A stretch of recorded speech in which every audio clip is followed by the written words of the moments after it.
The Little Speaker Who Wanted to Be Heard, an allegorical journey of sound, strength, and self-belief by David Russo. Chapter 1, Born in a Box. In a quiet corner of a warehouse lit by flickering fluorescent lights, a small cardboard box shivered as it was nudged off a conveyor belt. Thud. Inside the box, nestled in packing foam, something stirred.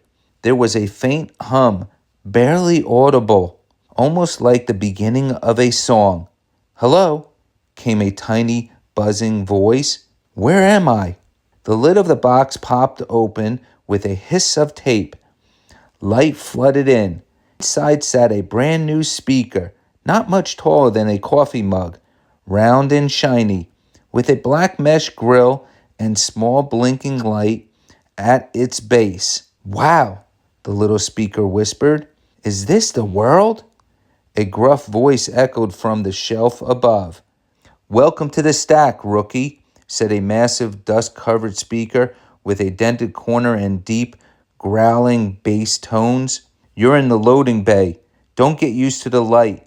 Most of us sit in crates longer than we ever sit on stage." "Stage?" the little speaker asked, perking up. "You mean where the music happens?" "Ha! The kid's got dreams," chuckled another speaker, a tall tower-style one with built-in subwoofers. "Don't waste your battery, little guy. You don't go from box to band in one day." The little speaker rolled forward on his tiny wheels, wires still coiled at his side. "But I want to make music," he said. "Real music, with drums and guitars and—" "You?" interrupted the tower speaker. "You don't even have a 10-inch driver. They'll blow you out in 5 minutes." "Let the kid dream," said an old Bluetooth radio sitting on a forgotten shelf. "I remember when I thought I'd go on tour with a jazz trio, ended up playing cooking shows in a furniture store."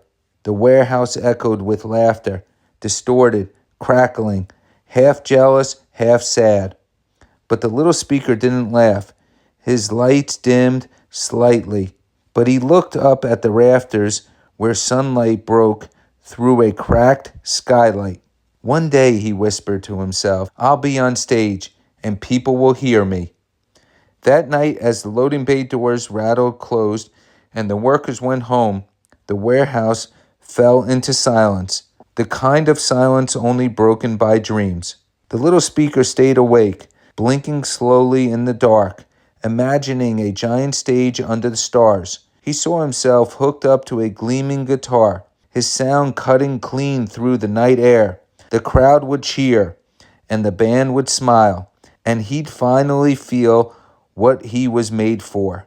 Somewhere above, a pigeon cooed on the skylight. The air smelled faintly of old wires and dusty hope. "Hey, kid," the old Bluetooth radio crackled again in the darkness. "Don't let him crush your coil. Every speaker's got a sound. You just got to find yours." The little speaker smiled, or at least he blinked like he did. "Thanks," he said quietly. "I think I'm just getting tuned up."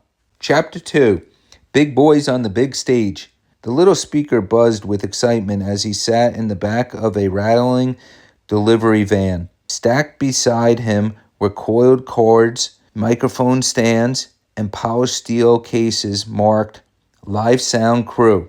The van bounced down a country road toward a wide field where tall towers of lights blinked against the late afternoon sky. "This is it," the little speaker whispered. "The stage. I'm finally going to be heard." As the van doors swung open, the world exploded into sound and movement. Crew members shouted, forklifts beeped, cables unspooled like vines across the grass. At the far end of the field stood a stage the size of a small house.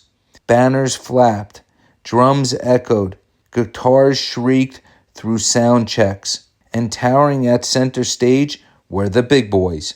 There were 4 of them, each the size of a refrigerator. Sleek, dark, and booming with confidence, they stood shoulder to shoulder like a wall of thunder. "Hey," the little speaker called, rolling out onto the grass, his wheels wobbling with nerves. "Hi, I'm here to help. I'm a speaker too." The big boys turned their grills. "What's that squeak?" one of them growled. "Are you a portable?" "I'm compact," said the little speaker proudly, "but I've got clean highs, tight mids, and—" "Kid," interrupted the biggest of the bunch, a subwoofer named Thundermax 5000. "This stage is for big sound, stadium sound. You can't hang with us." "But I can add clarity," the little speaker insisted. "I don't need to be the loudest." "Stage volume is volume," barked another. "No one's gonna hear your little whisper once the bass drops." The little speaker's light flickered. Around him, roadies rolled in drum kits and amp stacks. A sound tech walked right past him, nearly tripping over his power cord. "Sorry, little guy," the tech muttered. "Didn't see you there." "Exactly," sneered Thundermax. "No one does. You're not even rack mounted." The crowd began to gather beyond the barricades. People in band shirts, kids with glow sticks, fans shouting the names of their favorite songs. The little speaker rolled back slowly, heart humming in static. I just wanted to be part of it," he said. "Then roll off stage," rumbled one of the big boys, "before you get crushed." Suddenly, a forklift roared around the corner, hauling crates of lighting equipment.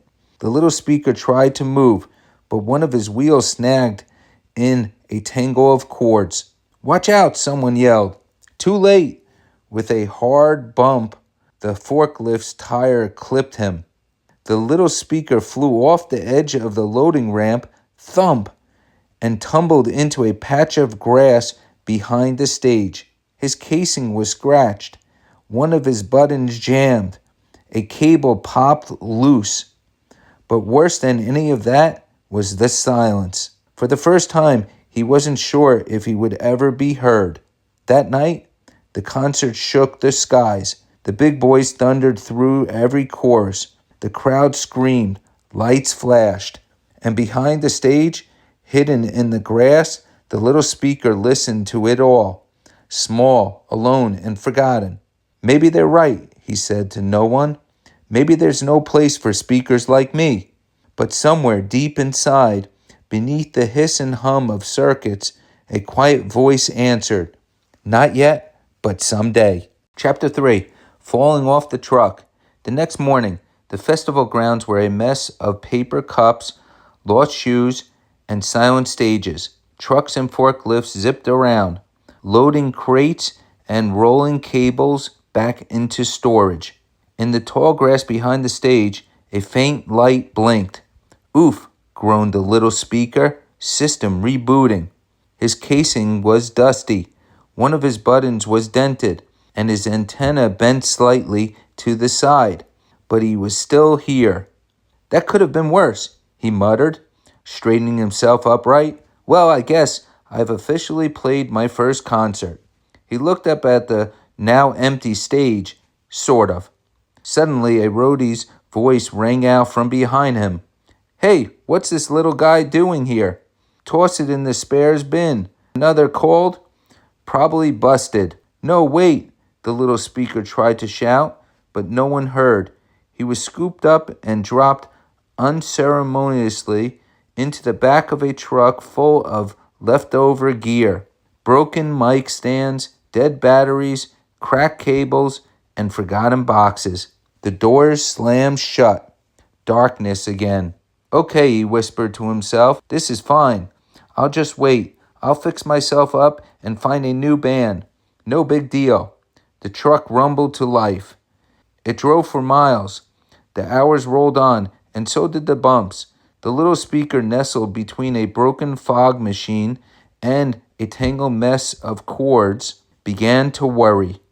"Where are we going?" he asked the fog machine. "Trash heap, probably," the fog machine replied with a hiss. "Welcome to the end of the line." No, I'm not done yet," said the little speaker. "I haven't even had my real moment." The truck hit a sharp turn, and with a clang, the back doors creaked open, Just a little. A sudden bump in the road jolted the gear pile, and the little speaker rolled forward. Whoa, wait! With one more bump, he was out the back of the truck, flying through the air. Thump! He landed in a ditch by the side of a long, empty country road. Dust puffed around him. The truck kept rolling away, growing smaller in the distance. Silence. Birds chirped in the nearby trees. Wind rustled through the grass. And there, alone and dented, but still blinking, the little speaker lay under the open sky. Well, he said at last, that was definitely not the plan. A long pause. Okay, think. You're a speaker. You were made to be heard. And you will be. You just need a new path. He looked down the road in one direction. Nothing but fields and fence posts. He looked the other way. A small town shimmered on the horizon. A gas station sign. A few rooftops. Maybe a place to start over. Guess I'm rolling, he said. His wheels squeaked as he began to move. Every bump stung, but he kept going slowly, steadily, toward whatever came next. They said I was too small, said I'd never be heard, but they haven't heard me yet. And so, under the fading afternoon sun, the little speaker rolled on, not toward a stage, not toward fame, just forward. It was the beginning of his own road, and he was going to find out where it led, one song at a time. Chapter 4. The Road Less Traveled. The little speaker rolled into the edge of a sleepy town just as the sky turned orange. His wheels squeaked, his casing rattled, and a few wires trailed behind like a worn-out scarf. He passed a faded billboard. Welcome to Meadow Creek, home of the annual Corn Dog Festival. Not exactly the main stage, he muttered, but hey, maybe someone here needs a good sound. As he made his way down the sidewalk, the town buzzed softly with life. A group of teens sat outside a diner sharing fries. A man in a cowboy hat strummed a guitar on a bench. From inside a bakery, a soft jazz tune spilled out through old ceiling speakers. The little speaker perked up. Music, real music. He followed the sound to a small pub with a wooden sign, the rusty note, live music every Friday. Inside, a tired woman swept the floor while a young man in a hoodie fiddled with a tangle of audio cables near a tiny stage. A sad-looking speaker sat in the corner, half covered in duct tape. Excuse me, the little speaker said, rolling in slowly. Is this where the music happens? The guy looked up, startled. Whoa, where'd you come from? Long story, short version, I'm a speaker, and I'm looking for a place to play. The man squinted at him. You're tiny. I've heard that before. You even work? Only one way to find out, the little speaker said, trying to sound confident. A few minutes later, he was plugged in, sitting on the edge of the bar's makeshift stage. A beat-up acoustic guitar was strummed nearby. The guy tapped his mic. Check, check. Wait, that's really clear. Told you, the little speaker said, his little light flickering proudly. The guy laughed. Man, you sound way better than this old chunk of junk, he said, pointing at the taped-up speaker. You got a name? Not yet, said the little speaker. Well, you've got one now. I'm Tyler, and you're officially part of Friday night open mic. That night, the pub filled with about 30 people. Not a stadium, not even a theater, but it was warm. The smell of fries and old beer hung in the air, and laughter bounced off the walls. Tyler plugged in his guitar. Let's give it up for my new sound system, he joked. He may be little, but he's got some serious clarity.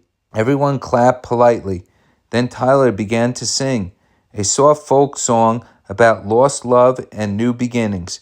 And through the little speaker, every word rang out like a bell. Clean, crisp, beautiful. The crowd leaned in. Some closed their eyes. Even the bartender stopped wiping glasses and listened. "Wow," someone whispered. "What speaker is that? Never heard sound like that in here before." The little speaker glowed, not from his LED, but from something deeper. He was being heard, not because he was loud, not because he was big, but because he made people feel something. After the set, Tyler knelt beside him. "You really came through tonight," he said. "You ever think about doing more gigs?" "That depends," said the little speaker. "You got more towns like this?" Tyler laughed. "You'd be surprised. There's a whole world of little stages and big hearts out there. Sounds perfect." And so began the next part of the little speaker's journey, not through sold-out stadiums or roaring crowds, but in cafes, porches, backyards, and barn halls. Small places, honest places, places where sound mattered more than size. And in every new town, someone would always say the same thing: "I've never heard music like that before." Chapter 5: Pub Nights and Parking Lot Gigs. It wasn't glamorous, not yet, but it was real.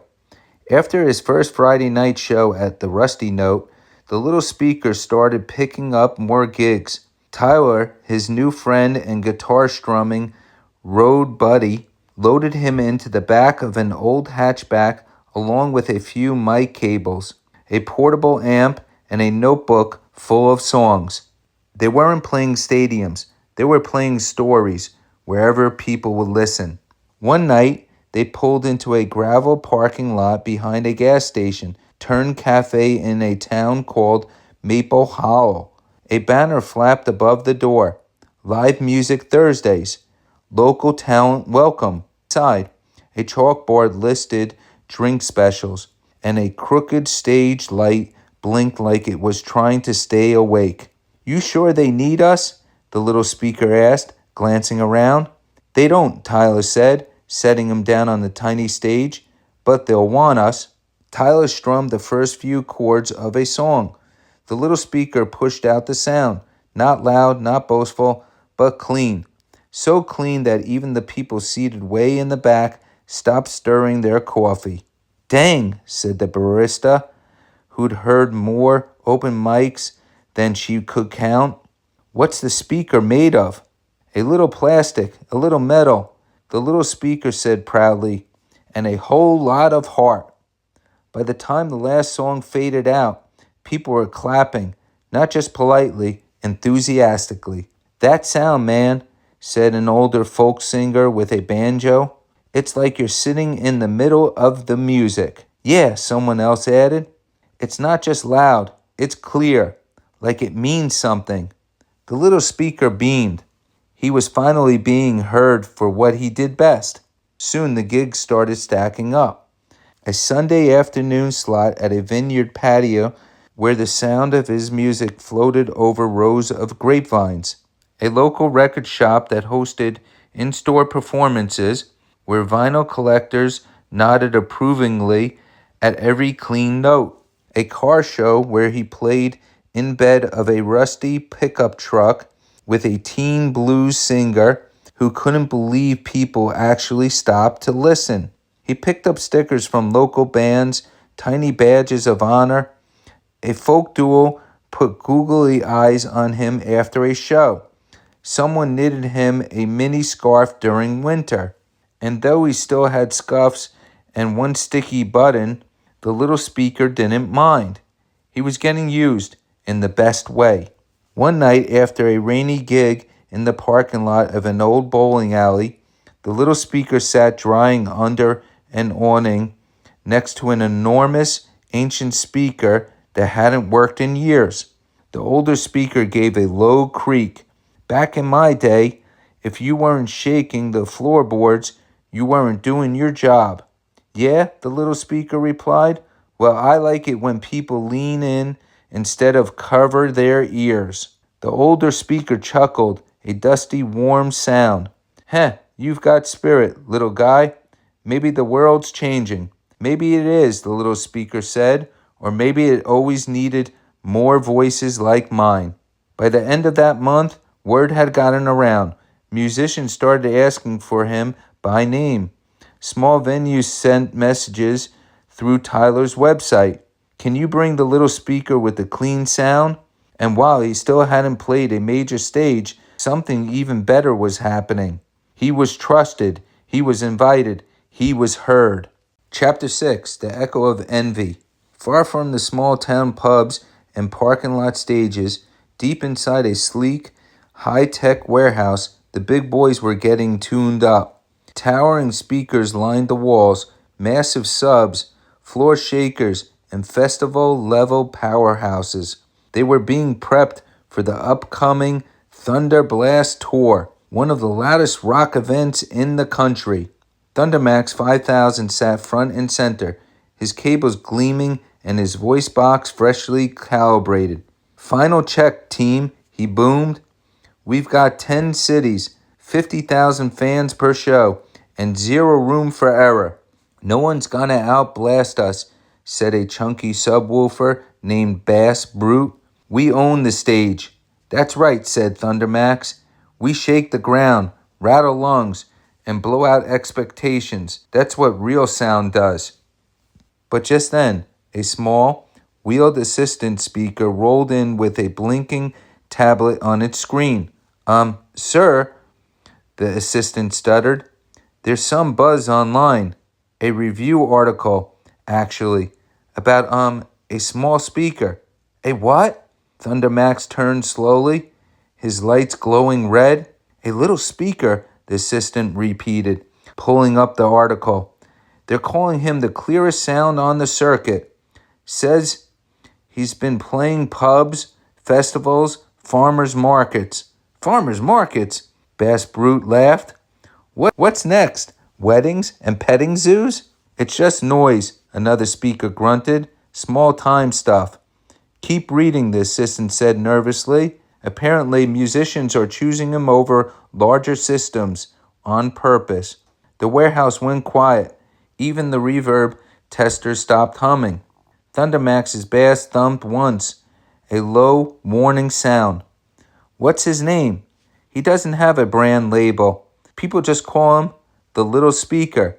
A pause, then crackling laughter. "The little speaker," Brass Brute snorted.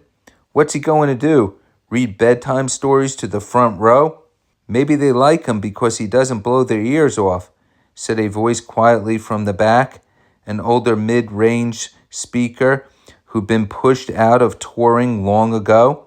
"Or maybe," said Thundermax, voice dropping, "this little speaker is making too much noise in places he doesn't belong." He turned to the assistant.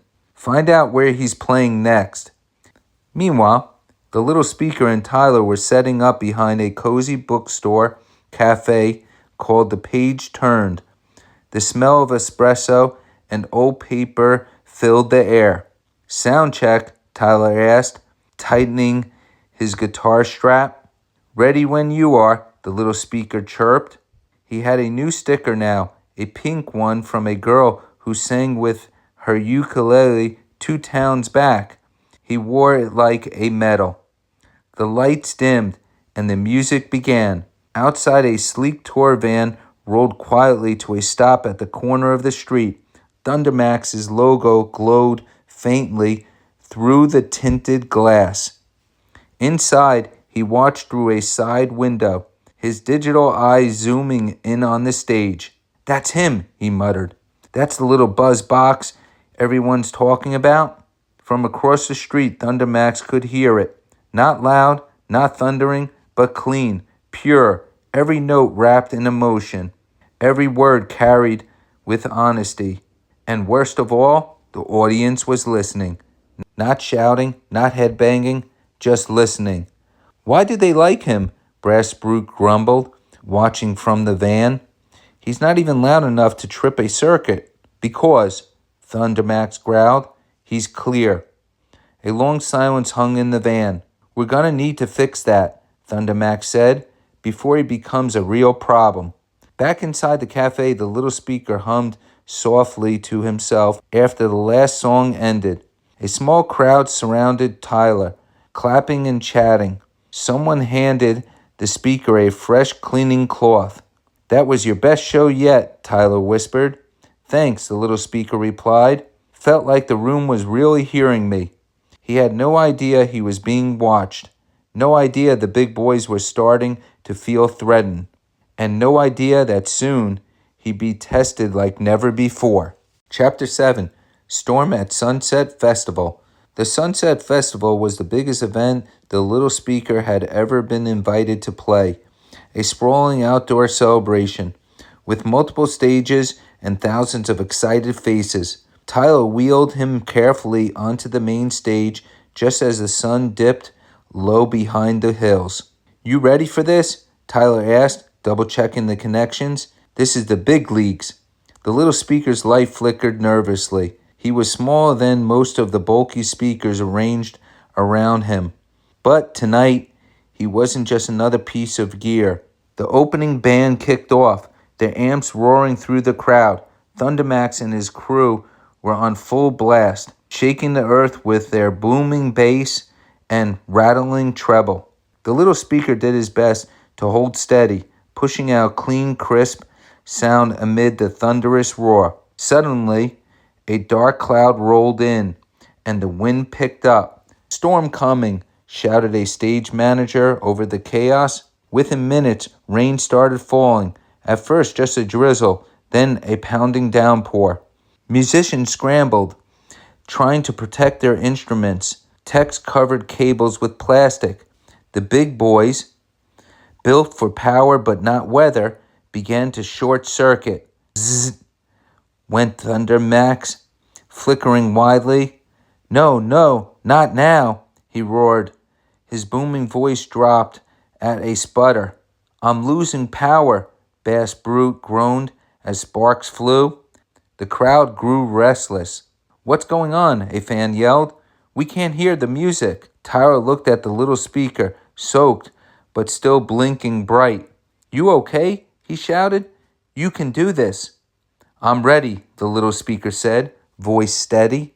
Tyler unplugged the failing big speakers one by one, leaving only the little speaker connected to the soundboard. The rain kept falling, the crowd getting louder, but the little speaker pushed out his clear, unwavering sound. "Check 1, 2, he tested. "Is this thing on?"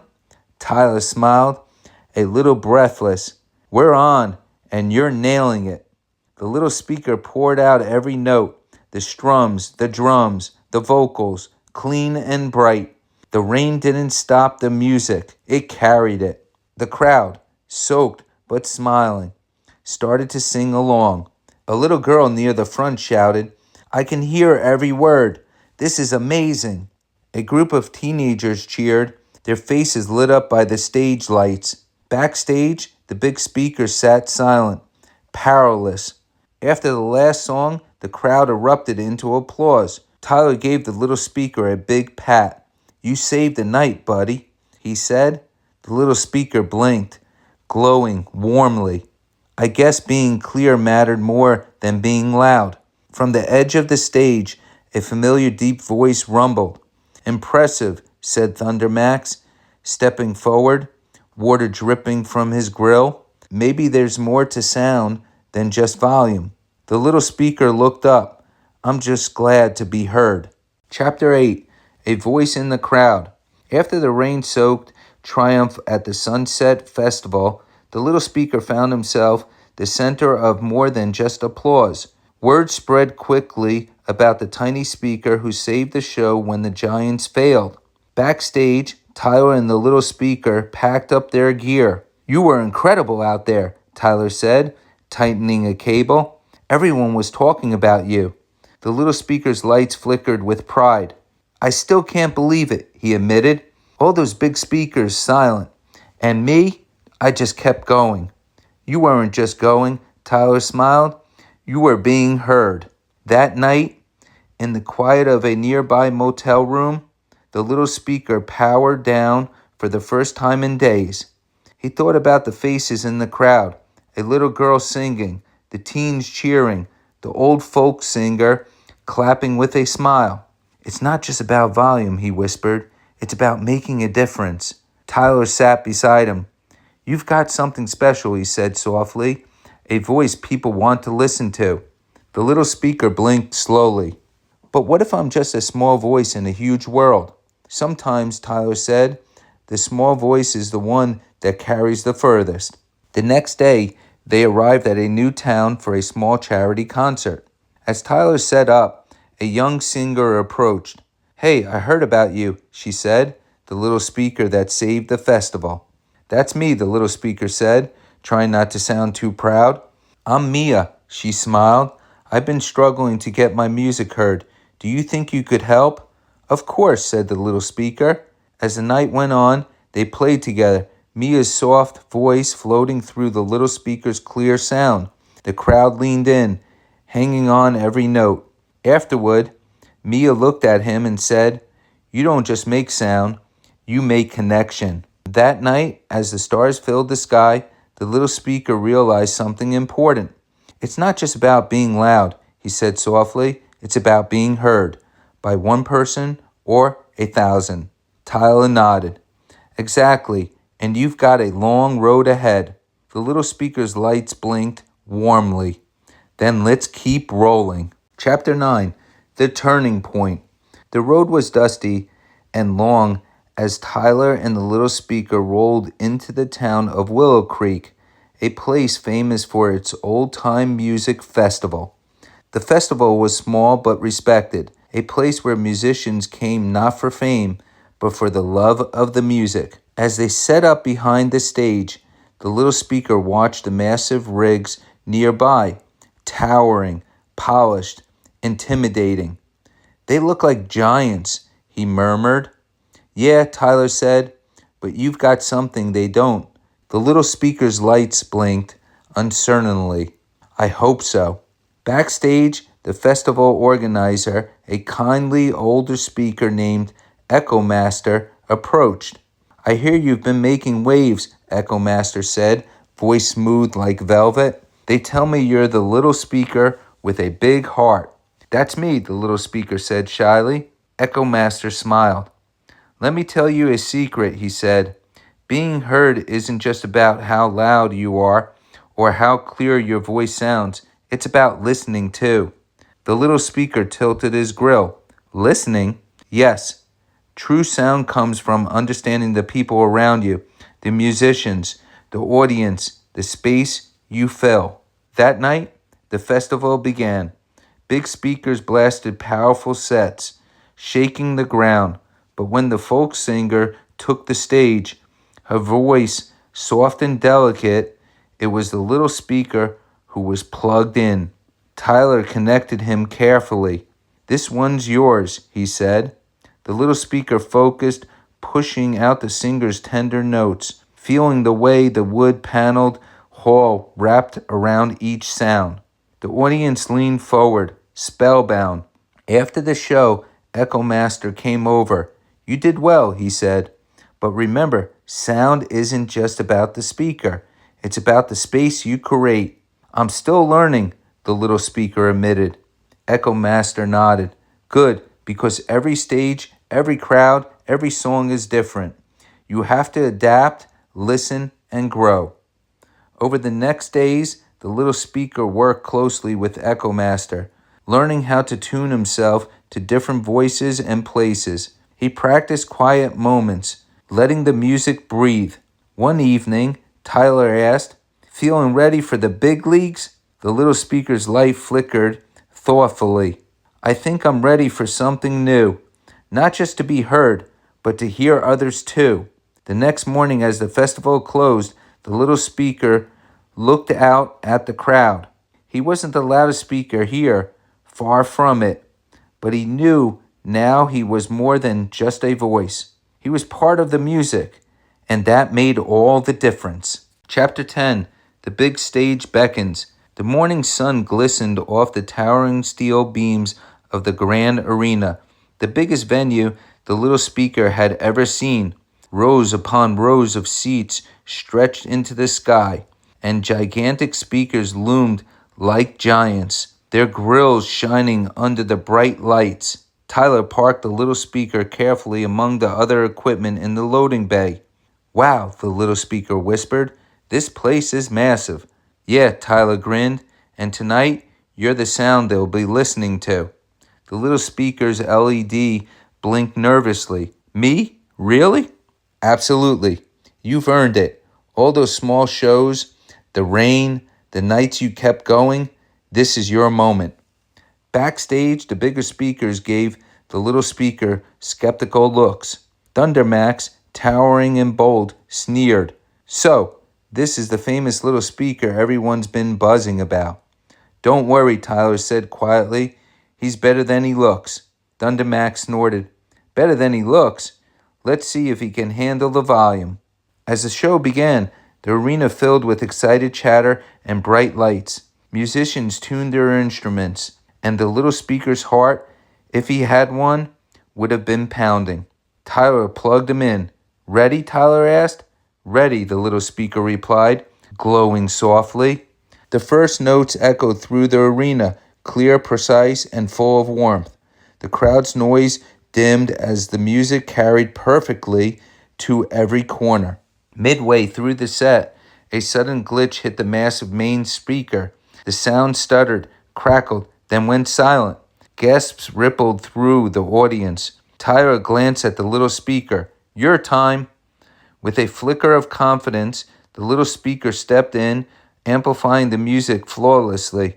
The clear sound filled the vast space, not the loudest, but the most perfect. The crowd cheered. Thundermax's proud glare softened. After the show, backstage buzzed with excitement. You saved the night, Tyler said, proud. I just did what I've been learning all along, the little speaker said. A friendly hand tapped his casing. Echo Masters. You're not just a little speaker anymore. You're a voice. The little speaker smiled, lights glowing bright. And I'm ready for whatever comes next. Chapter 11. The Final Test. The arena was packed. Thousands of fans buzzed with excitement.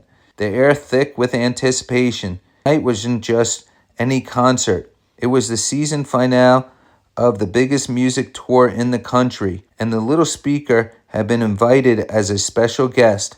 Tyler carefully wheeled the little speaker onto the stage, surrounded by towering giants like Thundermax and Bass Brute. The little speaker's lights flickered nervously. You okay? Tyler asked, adjusting a cable.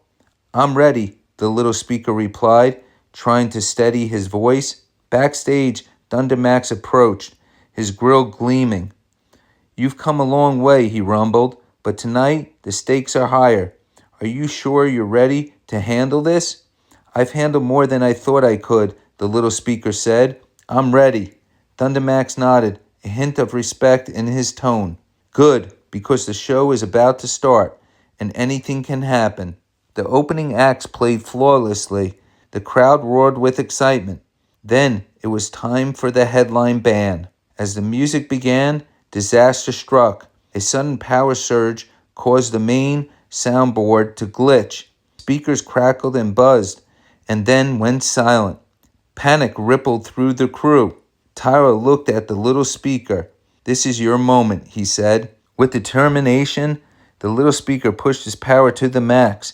He worked in perfect harmony with the backup equipment, filling the arena with crisp, clear sound. The crowd cheered louder than ever. Amid the chaos, Thundermax came forward. Looks like I underestimated you, he said. You're not just a little speaker, you're a vital part of the team. The little speaker blinked, feeling something he hadn't felt before. Belonging. It's not about size, he said softly. It's about working together. By the end of the night, the little speaker had earned more than applause. He'd earned respect. The big speakers gathered around him backstage. You've shown us all what true sound means, Bass Brute said. And you've reminded us that every voice counts, Thundermax added. The little speaker's lights glowed warmly. Thank you, he said. I couldn't have done it without all of you. Chapter 12. The little speaker's big voice. The concert hall was quiet, bathed in the soft glow of evening lights. For the first time in weeks, the little speaker rested peacefully backstage, his circuits humming a gentle tune.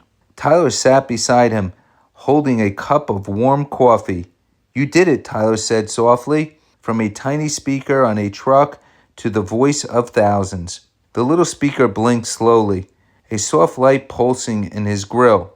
I never imagined all this, he said. I just wanted to be heard.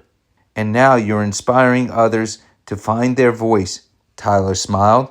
That night, a group of small speakers gathered backstage, eyes wide with admiration. How did you do it? Asked a bright little monitor named Echo. Was it the clarity, the courage? Asked a shy wireless speaker called Whisper. The little speaker looked around and smiled. It wasn't just about being the clearest or the loudest, he said. It was about believing in my own voice, no matter how small I seemed. And about listening, Tyler added, to the music, the musicians, and the crowd. Suddenly, Thunder Max approached, his massive frame softened by the dim light. You taught me something important, he said, that every speaker has value, no matter the size. The little speaker's lights flickered warmly. Thank you, Thunder Max. It's been a long journey. And it's just the beginning, Tyler said. The world is listening. As the crowd began to gather for the final encore, the little speaker rolled to center stage. The lights dimmed, and a hush fell over the audience. Night, Tyler whispered. You're not just a little speaker anymore. You're the voice. With a gentle hum, the little speaker filled the room with sound. Not the loudest roar, but a clear, steady voice that carried hope, courage, and heart. The audience listened, captivated. After the last note faded, the hall erupted in applause. The little speaker glowed brighter than ever. I'm not just heard, he said softly. I'm understood. Tyler smiled. And that's the biggest sound of all.